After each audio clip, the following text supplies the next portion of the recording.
Hello and welcome to this special question time edition of We Love You Football. We're streaming live on YouTube for the next 60 minutes or so, and the live cast will then be available as a recording on all the usual podcast platforms. I'm Graham Miller. I'm a Fair Game ambassador, a former sports correspondent and presenter with a variety of media outlets. And I now run a sports consultancy called Media View, and I'm based in Luton, which gives you a clue where my allegiances lie. And it's my pleasure to be the regular host of Fair Game podcast, We Love You Football.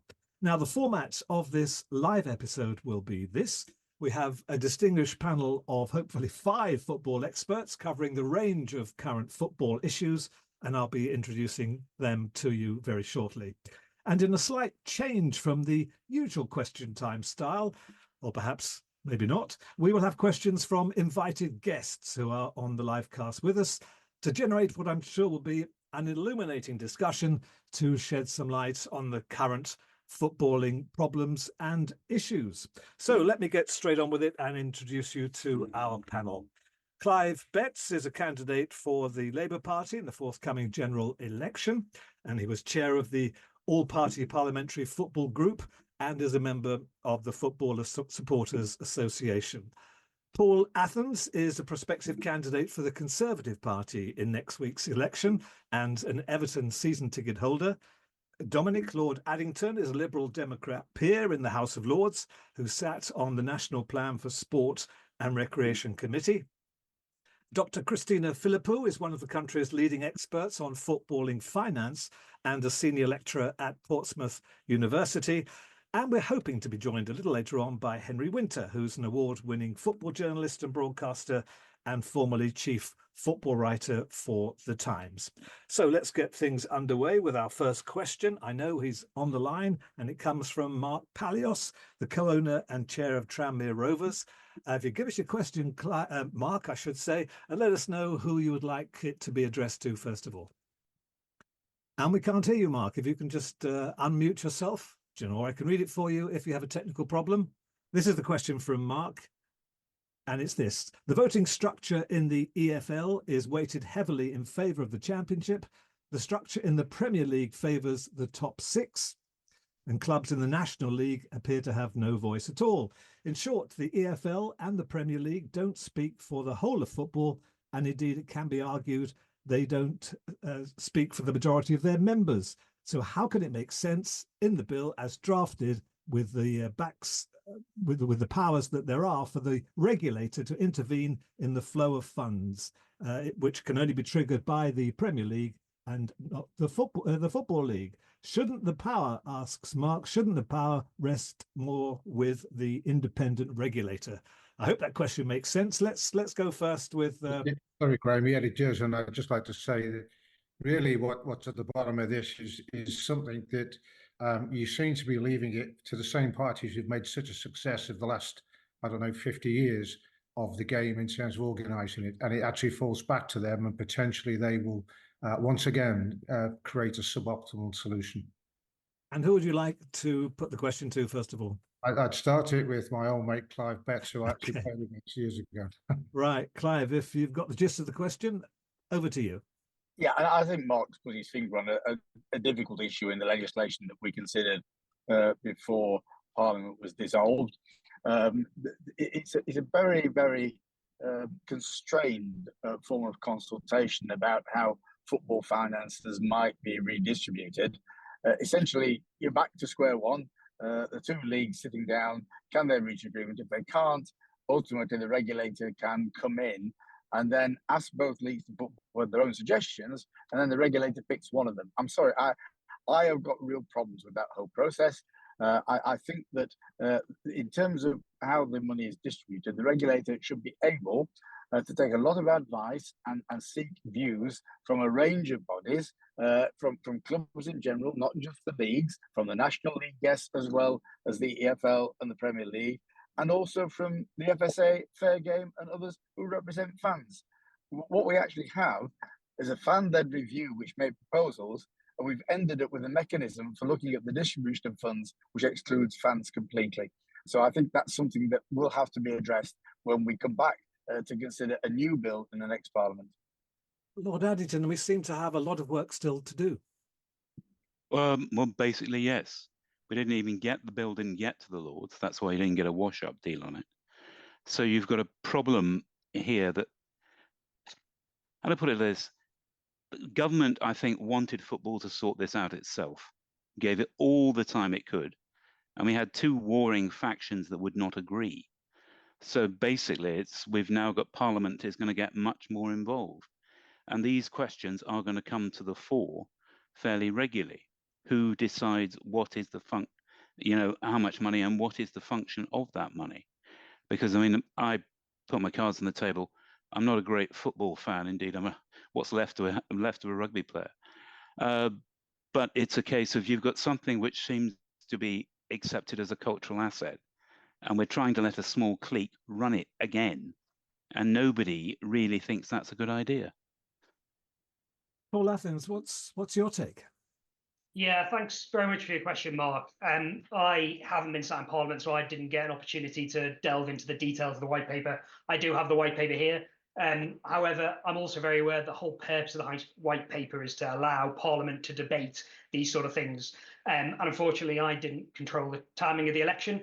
If we had got to the point where the bill had gone through to the Lords, as sort of Dominic highlights, that actually these are the sort of things that have been refined as the bill progresses. All bills have a go through a process where they still need to be amended and debated within Parliament.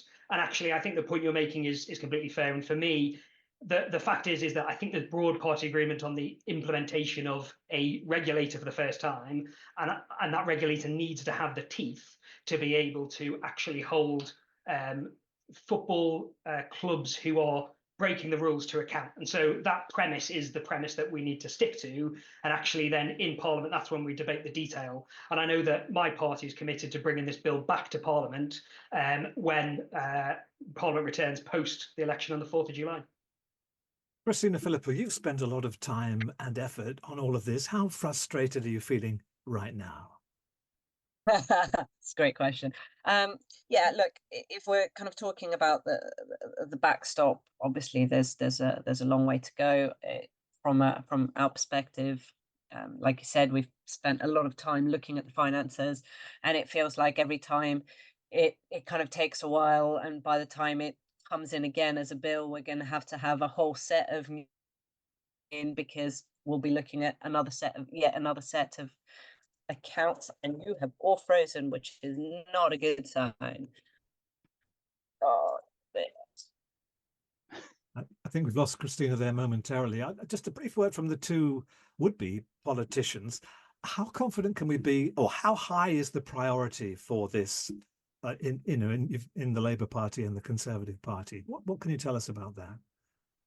Well, my guess is that we've got a good chance of getting it in the first session, because there will be differences on the details we've just discussed, but the principle of having a regulator, particularly to hold to account clubs where owners may be doing bad things and ruining the community assets that have been held in those communities for generations. We want to have that regulator to make sure that the finances of football and the ownership of football is better controlled for the benefit of fans. There are differences, I think, about how we go about some of the redistribution issues, the backstop and others, how far we write in, the way in which fans should be consulted properly by clubs. But there are details, I think. The overall principle is there. So the bill is there in that sense as a good framework. I think if Labour wins the election, it probably will come back with one or two tweaks. We've already said we will deal with parachute payments differently, which I welcome. So hopefully there will be something ready to go. Now, for much of the other legislation for a new government, it takes time. So the few bills that from the last Parliament that we are happy to pick up and run with, I think this could be one of them, and therefore would have a chance of going fairly quickly. Paul, am I right in thinking that both the Conservatives and Labour are agreed on this one, that they both want to get it through, whichever party takes control next week? Yeah, that is correct, Graham. It is a manifesto commitment for us to return that bill to Parliament. And the fact is, as has already been highlighted, the first stages of the bill debate had taken place. So if the Conservatives, if my party are successful on reforming the government on the 5th of July, I haven't been in Parliament to be able to say when, but certainly as a new MP, I would be pushing for that to happen as soon as possible. And the fact is that that bill can just be reintroduced either in its current form or tweaked in quite short order.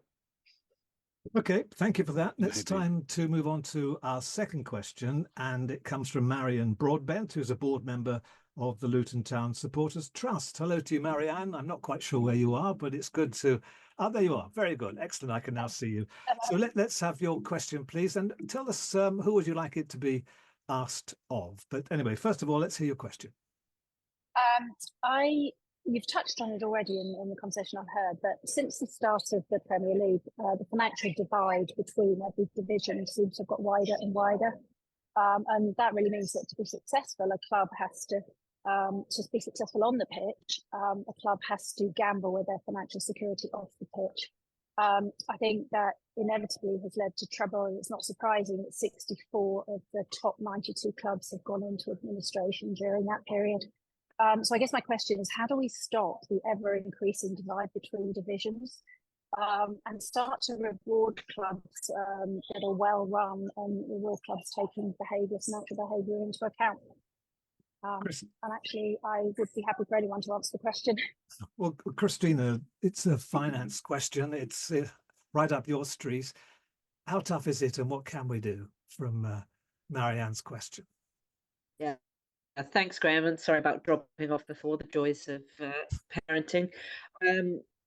It's a really good point, and ultimately that's the crux of the issue here, because it's the cliff edges between the leagues that cause a lot of the issues, a lot of the gambling that we see.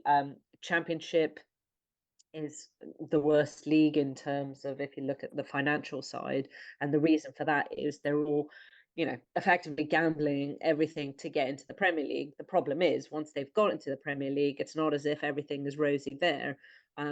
If you look at last year's accounts, 7 of the 20 Premier League clubs are technically insolvent. So it's not as if it's all rosy at the top either.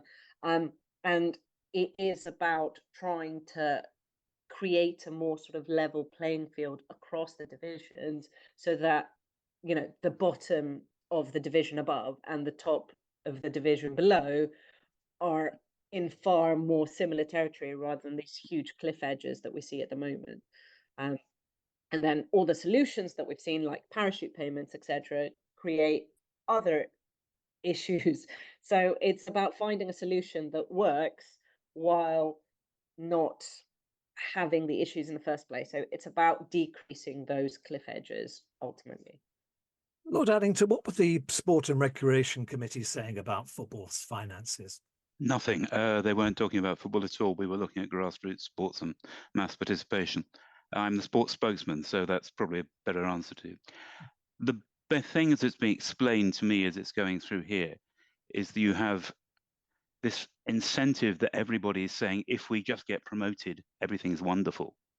We've got to actually put something in break says that you don't do that, and then apply it across the board. So somebody isn't playing that rolling dice the whole time. And let's face it, if you regard yourself as an industry, which probably isn't the best way of looking at football, if you did, I mean, the accountants would have carved you up and sent you away long ago. Other sports are as bad. Rugby union probably should be preaching to you not at all, and there is talk of them getting a regulator in, or people looking at it.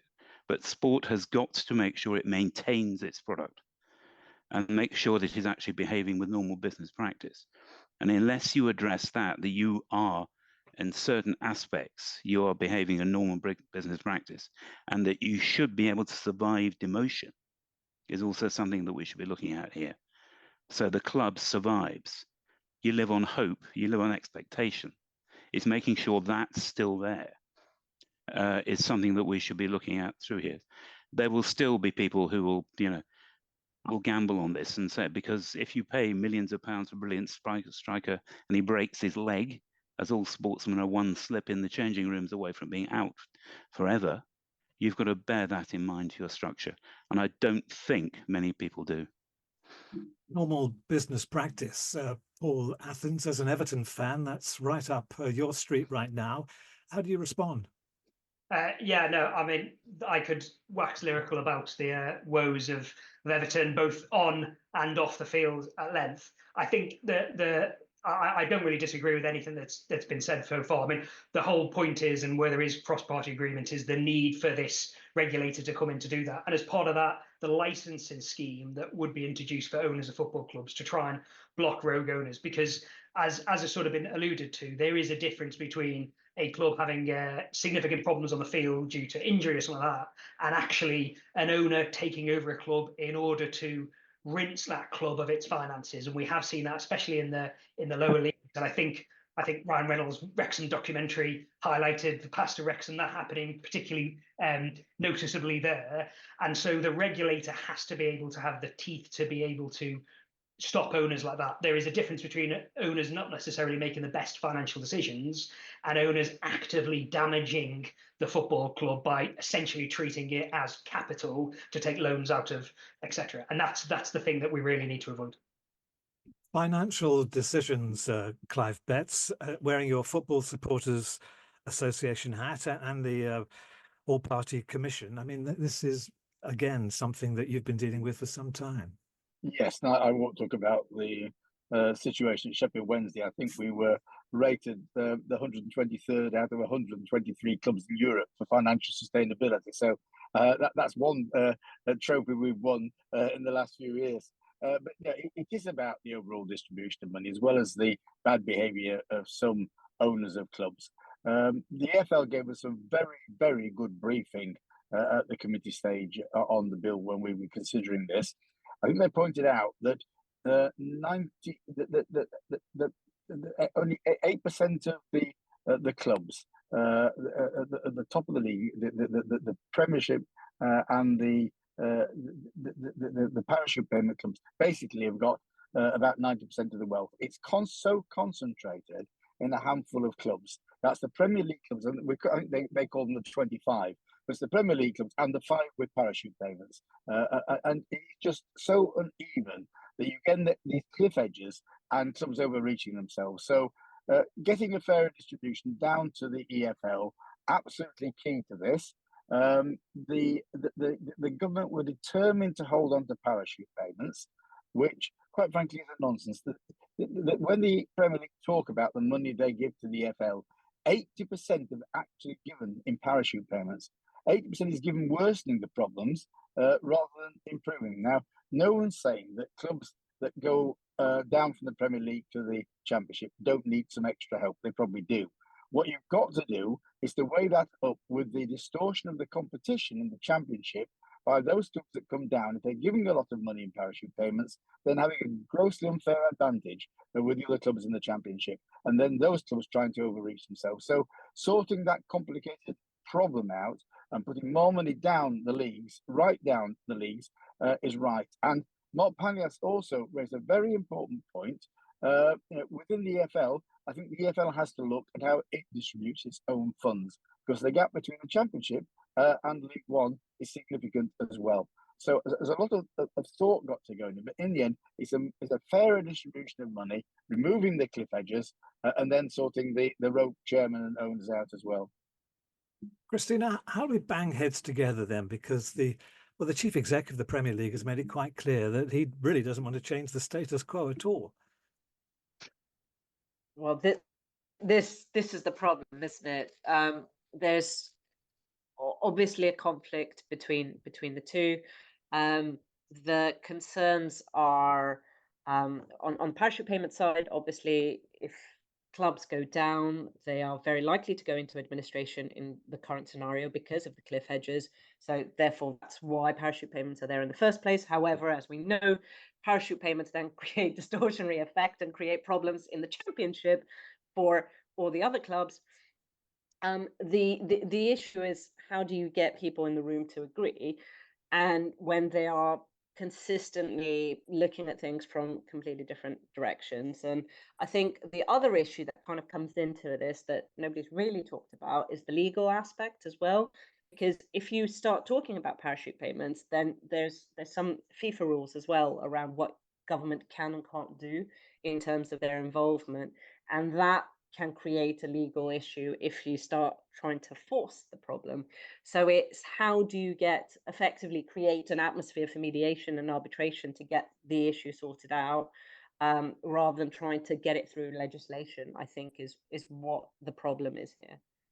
Marianne, let me throw a question back at you as a member of the Luton Town Supporters Trust. Luton, of course, have just been relegated.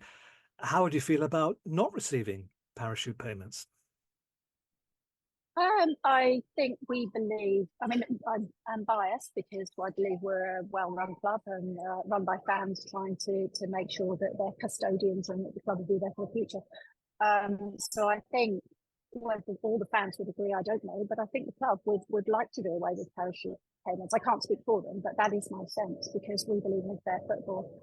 And it sort of seems at the moment that you kind of have this choice as a club, which is to cheat, what I call cheating, by overspending and not being called to account on it, and potentially risk your club going into administration.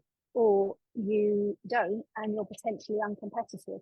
And parachute payments is just one element of all of that, as we've been talking about. But yeah, I think we support that. Mark Just Parios. add, sorry, say, and Luton were very well served in our Bill committee. We had Rachel Hopkins, who was a member for a Labour member for Luton South. In these matters and certainly raised them on behalf of clubs like Luton, who've done a fantastic job over the years, considering where they were. And they got the penalties, didn't they, for having the financial difficulties into the non-league and then come up to the Premier League, and have done it the proper way. And I know now are looking to build a new ground and really move the club forward. So Rachel was a great advocate, and I'm sure she always will be for your cause. So we're down this time, but we'll be back. We'll be back. Yep, that's the one. Okay, let's move on. Thank you for that. Let's move on to our next question. And it comes from Ian Mather, who's director of Cambridge United. So, Ian, can we have your question, please? Yes, thank you. It's principally a question for Clive, but also for Paul as our future MPs. I attended the Parliamentary Committee looking at the bill, and I thought it did a very good job. And I noted Clive did a very good job on Richard Masters in quizzing him over his lobbying for parachute payments. I'm interested to hear how influential the committee was, and did the committee approach it with a fixed mind, and did the committee change its mind at all based on representations, or was it just stuck on party lines and not moving? So that's principally a question for Clive, who was in the room. And the question for you, Paul, is given that you're now a candidate and hopefully would be an MP, would you support allowing the regulator to affect parachute payments? Because currently, as drafted, the bill says that parachute payments are excluded from financial consideration. Clive tabled a very good amendment to neuter that. Would you do the same? Well, Clive, let's go to you for the first part of the question, then we'll come to Paul after that. Yes, I think the government had a fixed mind, and the clause on parachute payments was a very strange one. It didn't seem to fit the narrative of the bill. It just was dropped in, and it is just referred to the my question of Mr. Masters about lobbying. There's no doubt in my view that the Premier League were not very happy with the bill at all. They don't like the principle of the regulator. They don't like the principle of redistribution. And the sop that was given to them was, well, you can keep your parachute payments and we won't interfere with those.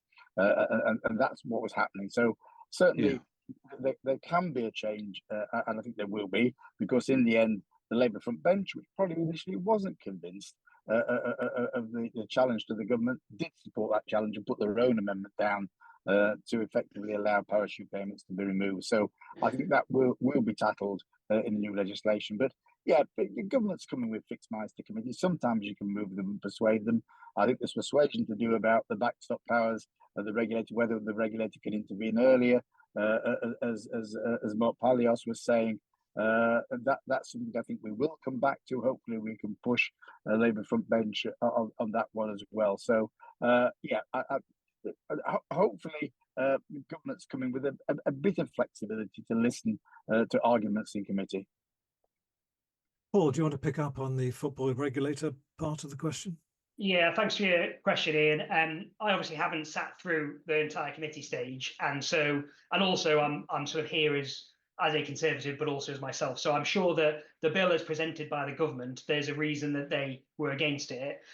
My personal view is, as an Everton fan, if the Premier League don't really like it, then it's probably the right thing to do.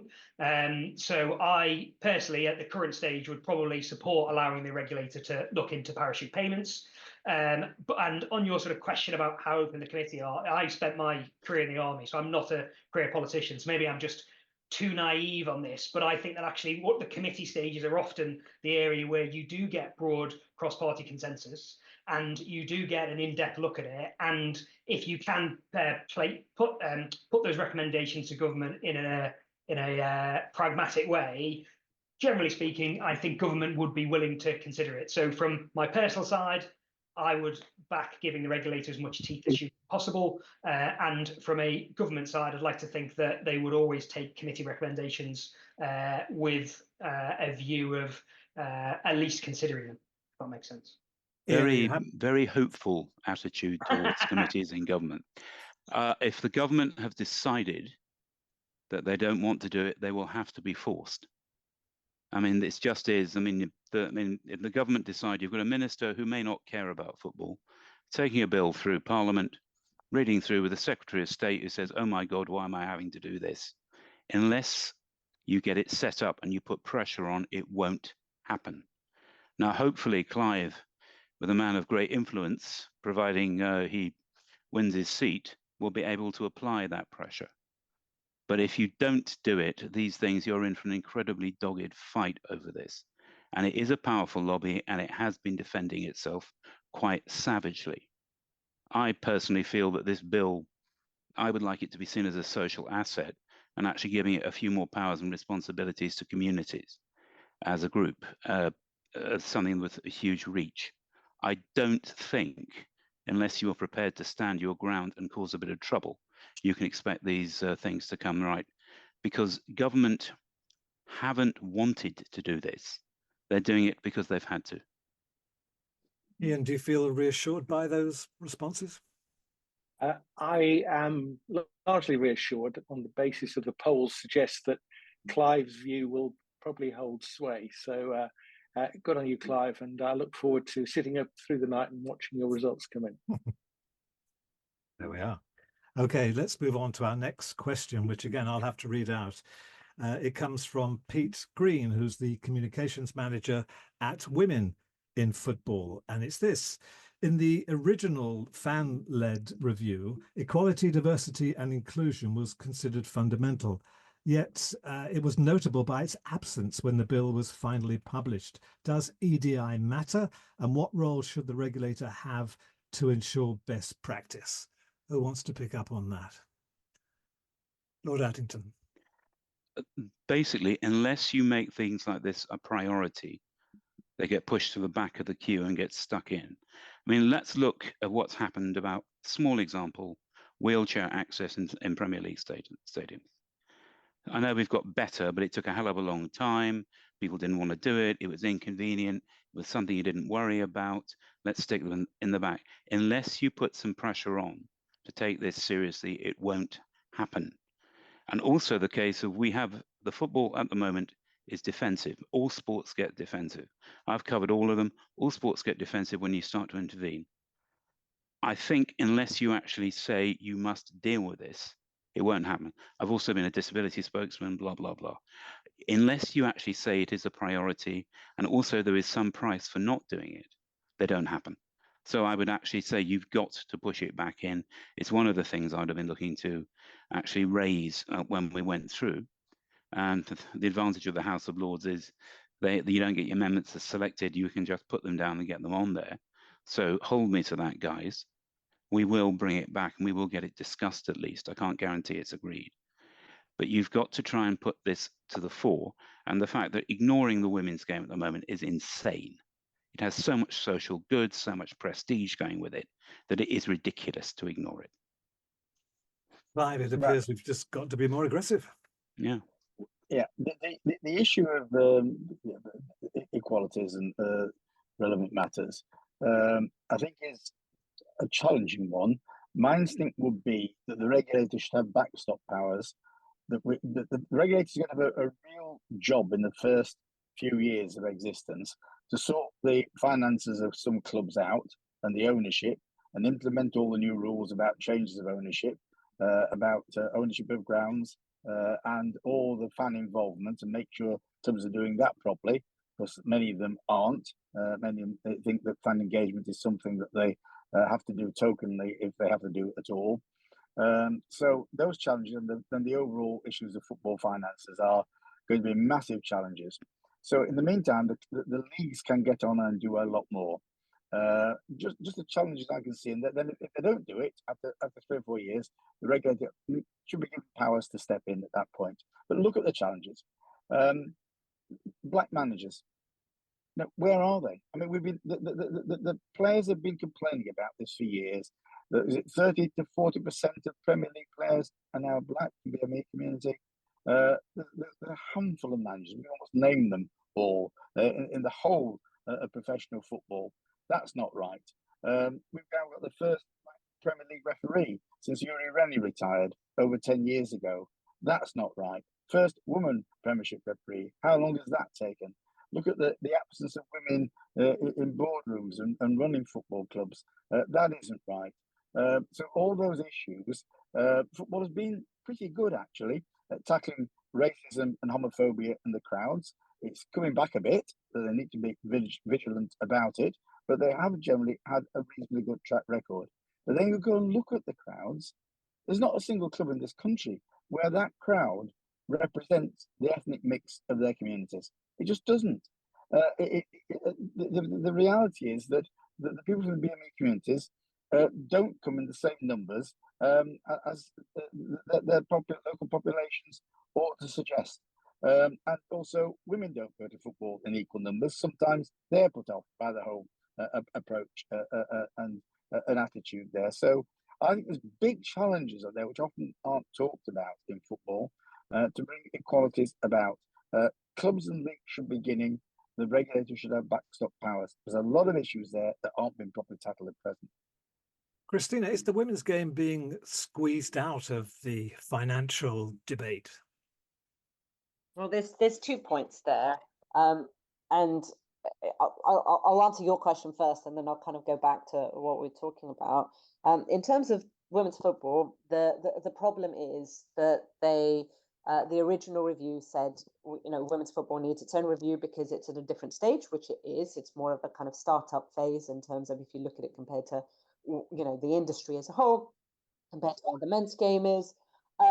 The issue with women's football, however, when it comes to regulation, is that if you look at who owns them, if you look at the WSL, if you look at the Women's Championship, and then you look at the clubs that you're regulating on the men's side, that's mostly the same clubs. So if you are effectively carving out the women's game as part of regulation, you are almost creating an area where clubs can sort of move around their finances from a financial perspective, and that can create some issues. So ultimately, if you look at it from a holding company perspective, who are you regulating? You're regulating the same people on the one side and not regulating them if you're ignoring the women's game on the other. So I think there's a very strong argument for including women's football in the regulation. In terms of EDI, I think the big issue is what people tend to ignore is the fact that there is so much research that shows that more EDI, the more you look at it, the more you encompass it, the more you think about it in your business, the better you will do financially. Yeah. And therefore, it is something that actually should be important. If we're looking at finances, if the problem is financial, well, the fact that you've got, the vast majority, you've got a huge amount of all male boards, you've got very little female representation on any holding companies, that creates an issue in itself. And it's not just gender diversity, it's diversity as a whole. There is, football is very very staid in its ways. If you look at the boardroom, and that can impact the finances as well. So I think there is a lot more work to be done to consider the things that it's not just kind of regulating the finances, it's thinking about governance as a whole and what would improve the finances from there. Yeah. You're going to answer the diversity question as well. That was my answer. No, okay, all right. I thought you had Just two to parts. say, Never just mind. to come in, if I could just come in. Every time you look at diversity, look outside football for your answers here. Don't look inside. If you look at business practice and things like that, the fact that you will retain people if you have good practice, good diversity, and that's good practice and for your players inside there and your fan base. That is something that usually improves business. It certainly cuts down on the legal threat and things like that. Look outside. Don't take down that football can talk to itself about itself, because the fact you've got a bill in Parliament says you can't, because the rest of the world is coming to you. Paul, what about this lack of black managers, bearing in mind the number of players we have and the history and how many have been around for so long? What can be done about that? How can we move this particular aspect of diversity up the list, up the priority list? Well, yeah, a really good question, Graham. And I think the crux of the question is this something that government needs to legislate on, or is this something that needs to be football clubs need to take the lead and encourage on it? And I would say that we've sort of relied on football clubs doing that, and their record seems to suggest that they haven't been as successful as we'd want them to be. But in terms of the actual bill and the regulator and what it should and should not include, I think there is a risk of if trying to include everything means that the bill never gets over the line, it never makes it, and it never goes there. And I think I wasn't involved in the tabling of the original bill. I wasn't involved in the government discussion of the bill, so I can't say why the government decided that it wasn't going to put EDI as central as some way liked it to be, or why they took the recommendation that the women's game should be excluded. I personally think that, as Christina sort of alluded to, when the same people own the same two areas of football, they should be included in the ability for the regulator to do it. But I'm also very aware of, if we keep talking about adding extra bits to the bill and to what the regulator could do, it may never happen. And so I'd rather have a 60-80% solution now. And equally, once the regulator is in place, that does not mean that it can't change. You can introduce that regulator, and then you can then review the bill 2, 3, 4 years later to say, well, actually, what does the regulator need to focus on now? And I think there is unanimous agreement that the major issue facing most clubs in football is the financial model and is the risk of a breakaway league and those sort of things. And that is the primary priority for the football regulator. Okay, thank you for that. Let's move on to our next question. It's from Dave Kelly, who's the chair of the Everton Fan Advisory Board. Dave, the floor is yours. Good evening. Really interesting debate. I don't think it'll come as much. I don't think it'll come as much of a surprise to anybody on the call that Everton Fan Advisory Board are going to concentrate solely on independent regulator and PSR in particular.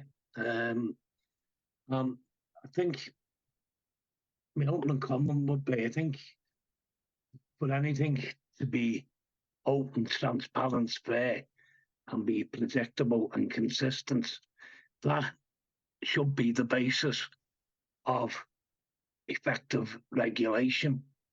Now, the big concern that Evertonians have got over the past 12 months, that in applying the PSR rules last season, the Premier League, the only consistency throughout that process was the inconsistency that it brought from 4 different commissions with 4 different interpretations of the rules and a selective approach on how it dealt with its sanctions.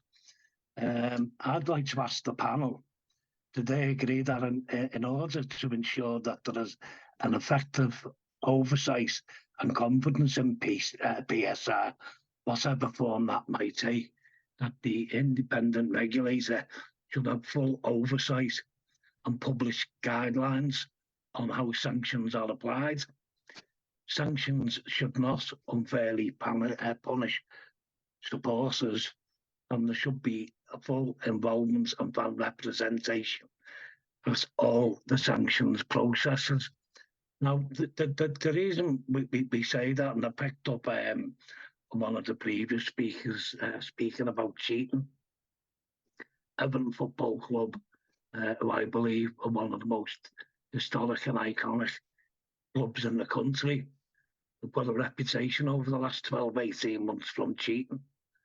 I think if you look back as a precursor to all that's going on, Everton and Evertonians had protested for a number of years about how badly our club had been run, that we were extremely concerned, so much so that fan protest eventually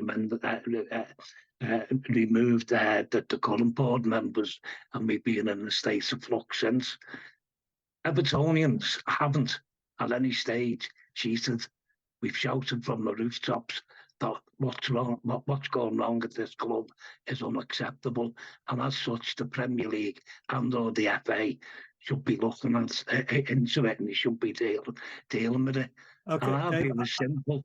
I get the point. I get the point you're making, Yeah. and it's a good one.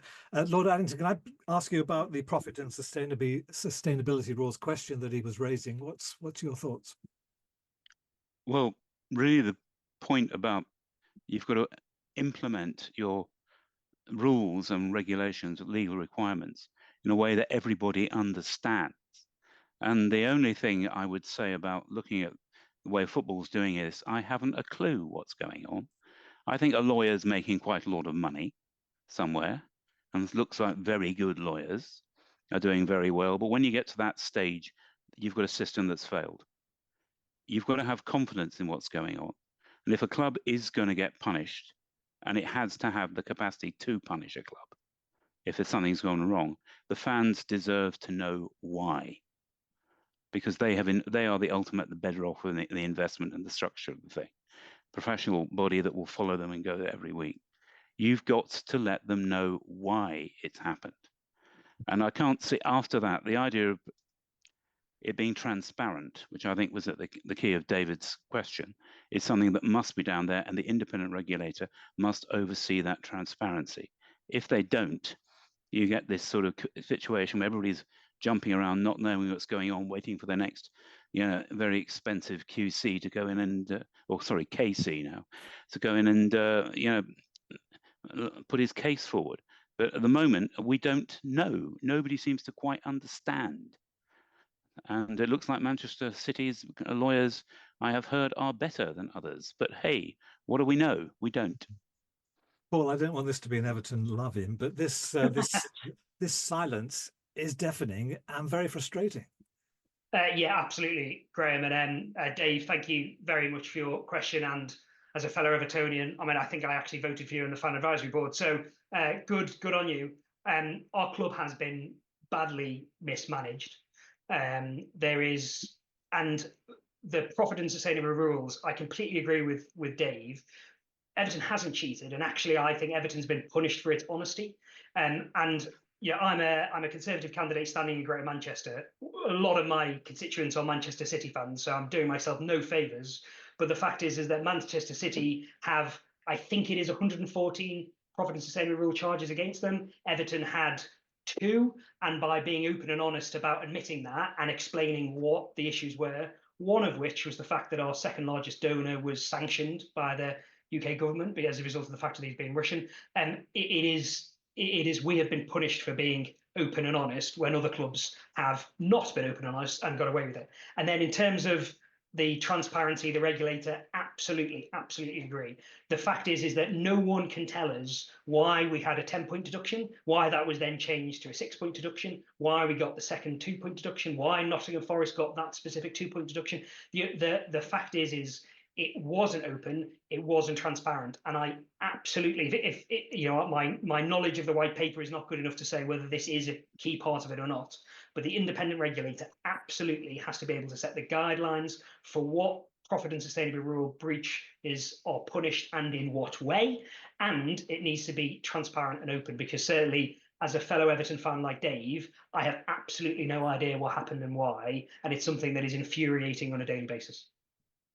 Whoever's going to be the regulator, that inbox is going to be rather full from day one. Let's move on, because I want to get a couple of questions in before we have to finish, if I can. Oliver Ash, the co-owner of Maidstone United, is with us. Ollie, would you like to ask your question, please? Can you hear me, Ollie? If not, I can read out your question on your behalf. Oh, I think you muted me. Oh, did I? Well, it wasn't me. Well, somebody's muted me. Can you Okay, hear me well, we now? can hear you loud and clear. So on with your Okay. question, please. All right. Well, I'm delighted to be unmuted. Yeah. So first of all, evening, ladies and gentlemen. Interesting discussion. My question really is about a detailed matter, and indeed, I can't remember who it was who said that the whole business of the regulator now depends on the regulator actually being put in place, and too much concentration on trying to change details may scupper the whole thing. And I get that, but there are a lot of details, important details, that came in the fan-led review. And the question really relates to the fact that to what purpose does the fan-led review, what purpose does it serve if some of those recommendations are not implemented? And in the case of the particular point I'll raise, that Tracy Couch's review recommended that 3G pitches should be allowed in League Two. And these pitches are approved by FIFA and UEFA. They're used extensively in international football. They allow community participation and are very helpful in revenue generation for smaller clubs. An example, recently Sutton United had to replace their 3G pitch when they were promoted to League Two. They have no 3G pitch as they land in the National League, and they're counting the cost of this following their relegation. So under all these circumstances, would it not be reasonable and sensible to allow 3G pitches in League Two? Lord Addington. As a rugby player, I can safely say I'm against 3G pitches because I've got the scars to prove it. But the fact of the matter is they are very useful, they are sustainable, they are multi-purpose. If there is a good enough reason for professional athletes not to be playing on them, which I don't think there is, you might have a case there. But the fact of the matter is you're going into an area where somebody has decided on an arbitrary basis that we don't play on something. And unless you talk to the people coming up and down and indeed help them, we are talking about moving money around, you are going to have some trouble with this. If you have different regulations in a progress that has promotion and relegation, there are always going to be these cut-off points. And, you know, I can't really go any further than that, but you've got a situation where somebody requires, if you're going to make an arbitrary change and you want that change, promotion and relegation, you must come in and facilitate it. And that is something, and helping you with your ground, I would think would be something that would be quite reasonable for all this money that's slopping around at the top of football. Making sure that this pyramid, I don't think pyramids exactly, but this progress of development and possible, retreat from it, which it characterizes football and we're determined to keep. If you're not going to help people through that, you basically are putting artificial blocks in the way that don't help at all. I won't comment more on that because I'm not a football player and I don't like 3G pitches. But you seem to be saying that they're okay. Christina, 3G pitches, they are a new income stream in many ways for so many clubs and a good community asset. I mean, from a financial point of view, they're a must. Yeah, from a financial perspective, obviously it is a good revenue earner. It makes clubs usable for much longer part of the year. They can rent it out when they're not using it themselves and generate extra income. So yeah, from a financial perspective, it definitely makes sense. Paul, what are your thoughts? Have you played on one? Not for a while actually. And I also remember the friction bends, but Nice. I don't know this level of detail. I'll be honest with you, Ollie, of why it wouldn't be included in League Two. If Tracy Crouch has recommended it, I generally trust what Tracy Crouch recommends. And so if I was in the position there, I think I would probably be supporting what Tracy Crouch's recommendations was and saying, well, you should be allowed to do it. But I'd have to take a counter view of why you shouldn't allow 3G pitches in League Two to sway me the other way, if that makes sense. But that's the whole point. I would say, really, it's not whether you like them or not. As interested as I am in your opinions, it's the fact that it's in the fan-led review, which is thousands of hours of research and discussions with fans and everything. And the reasoned conclusion was that they should be allowed in League Two. And the metaphor of this really is the way that the leagues are all stretched out now, and there's no dialogue or consistency between the Premier League, the EFL, the National League, and you get into this ludicrous situation, which the regulator surely should be empowered to manage, where the National League wants something which could be of interest to their clubs, which is that one level higher, these pitches should be allowed, and the EFL just tell them to F off. And that cannot be a sensible way of running this game. And as I say, it's a metaphor for lots of other issues where one league refuses to discuss something with another league. So the whole pyramid is skewed because of the inability of the three bodies that govern the football, pro football, to manage things consistently. So that's why it's really a metaphor for that. It's in the it's a recommendation in the fan-led review. What's the point of the fan-led review if it's not going to be implemented? Well, the review wasn't a government review. It was something that came up and put pressure on government. So don't expect too much of it, and the government will take from that what they will. Any government will do that. But I would actually say that the thing that really caught me then was three bodies discussing this, where there's nobody saying, by the way, there must be a solution or help. And if you don't want a 3G pitch, you must assist us because we've done everything else to go forward. I would have thought was a reasonable compromise. And if the regulator is not prepared to take on this role, half the point of it is gone. More work for the regulator. Let's move on. This will probably be our final question, and it's an interesting one from Stephen Coburn, who's the Deputy Director of Amnesty International. I don't think he's with us, so I'll read it out. Sport washing is a growing concern within football. Should states with poor human rights records be allowed to own football clubs? And secondly, ethically, what criteria should be added to the owners and directors test? Well, I did raise this in the House of Lords. What really rammed this home to me was the fact that people were worried about a sovereign wealth fund taking over Telegraph. A paper is an important body.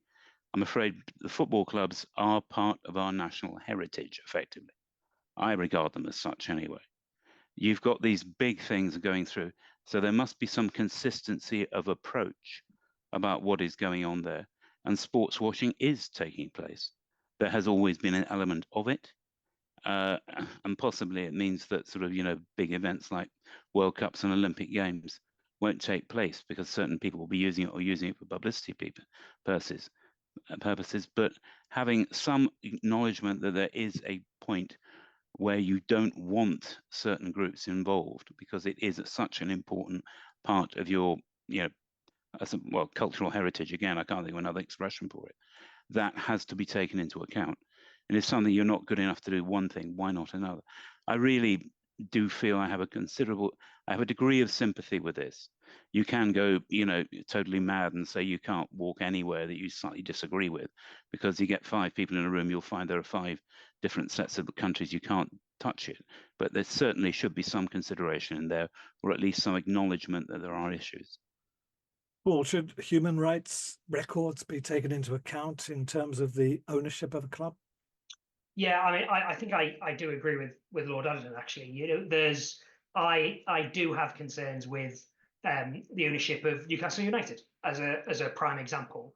And is it the place of the state to say who can own something? Well, actually, I think that is something the regulator does need to look at. And the whole point of the licensing scheme for the owner of football clubs, I think that is absolutely something they need to look at. And it is interesting. I mean, as an Everton fan who was in part owned by Russian, who then got sanctioned by the government when Russia invaded Ukraine, that there is a significant negative impact that does then happen on the club. So not just from an ethical side, but there was the practical implication that part of Everton's financial struggles has been the fact that a large owner and donor to the club was removed as a result of financial sanctions. And so they're giving the regulator the power to be able to look into these things. And equally, I think there's a parallel between the European Super League and what's happening in golf with Lim, and essentially Saudi Arabia buying an entire new golf tournament to try and drag people away there.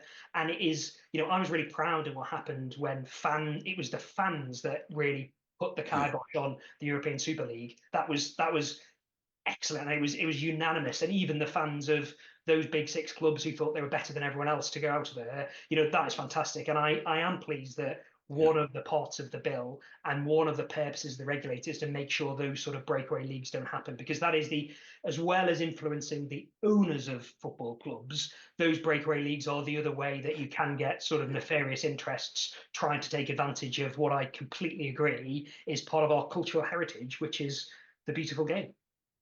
Christina, what's your take on the financial side? Because so much of the big money is coming from these controversial individuals and indeed countries.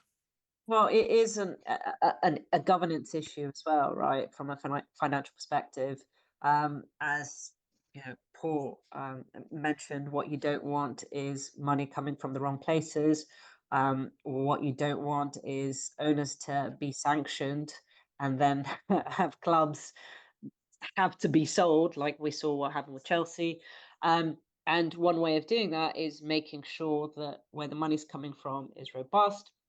And that feeds into the whole governance thing and making sure that we are looking at this from as a whole, as opposed to, yes, there's money coming in, great, we'll take whatever we can get.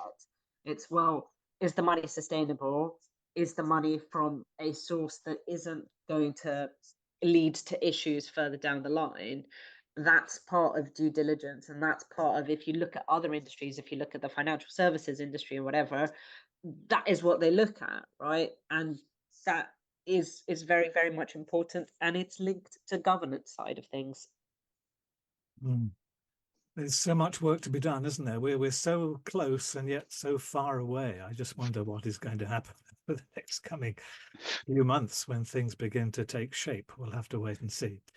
But anyway, as ever, the clock has taken charge of all of us. The 60 minutes has gone round very quickly indeed.